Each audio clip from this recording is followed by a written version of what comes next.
Hi, I'm Doogie, and I was supposed to be half of the Huntington School speaking team, but unfortunately my partner Holly has had to pull out for family reasons. So, slightly to my surprise, I am now the Huntington School team. I haven't had time to rethink the script without Holly, so as you'll see in a moment, she is still pretty present in what follows. So, I will stand here, and if you could just imagine Holly was here, that would be great. I see a York of beautiful new buildings, housing exciting new projects, meaning that no one will ever think about York as the pretty-looking place you go through on the London-Edinburgh train. York needs to be the place you go to, not the place you go through. Doogie, what's the coolest city you've ever been to or wanted to go to? Barcelona, I think. And what is it about Barcelona that appeals? It's a city of amazing contrasts. When you say it's a city of contrasts, what do you mean?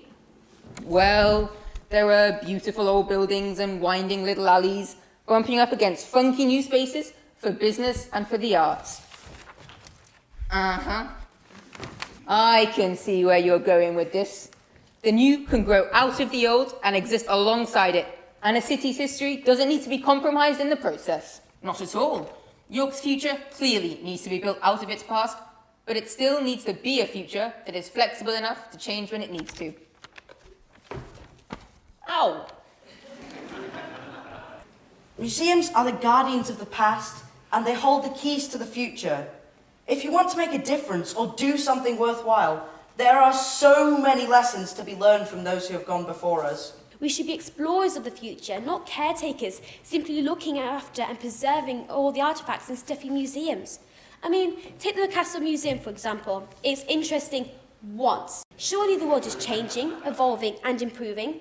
So why are York museums staying the same? Without being too corny, as Winston Churchill is alleged to have said, if we are not fighting for art and for history, then what are we fighting for? Even if he didn't say it, George Clooney said it in The Monument Men. He meant that the war was only worthwhile if at the end of it we could learn from it. And our museums here attract the rich history of our city. York thrives on tourism. But I'm going to stick to my guns on one point.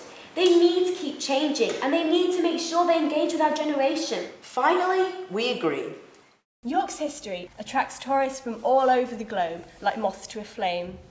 People love to come here and see our museums. To be perfectly honest, those tourists could just search it on the internet.